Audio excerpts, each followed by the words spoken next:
ជីវិតខ្ញុំធ្លាប់ចេញដើរក្រៅប្រទេសហើយរស់នៅម្នាក់ឯងរយៈពេលយូរដែរការចេញលើកទី1គឺខ្ញុំធ្លាប់ចេញទៅប្រទេសបារាំងរយៈពេល1ឆ្នាំ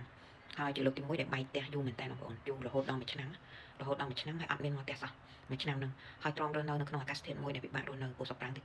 ចំណែកហាក៏យើងញ៉ាំអត់កើតទៅដំបងពីខែដំបងហ្នឹងក៏ពិបាកអាកាសធាតុក៏យើងពិបាកទ្រាំហើយយើងបែកកូន2នាក់ទៀតដល់ពេលអញ្ចឹងទៅស្ថានភាពហ្នឹងគឺពិបាកមែនតើខ្ញុំនៅតែតស៊ូរស់នៅបានដោយសារតែខ្ញុំគិតថាការដែលទៅរបស់ខ្ញុំហ្នឹងគឺដើម្បីអនាគត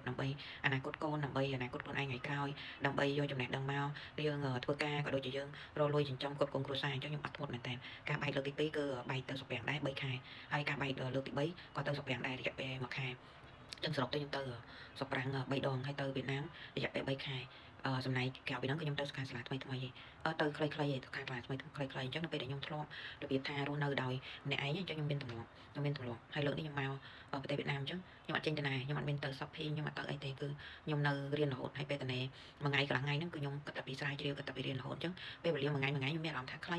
ធ្វើអីដោយសារតែចំណង់ចំណូលចិត្តយើងស្រាវជ្រាវពីមួយទៅមួយមើលនេះមើលនោះជួនកាលអត់សុខទៅថតវីដេអូឲ្យបងប្អូនមើលទៅហើយក៏មានកំណត់ថ្មីច្រើនកាលណាខ្ញុំនៅម្នាក់ឯងខ្ញុំ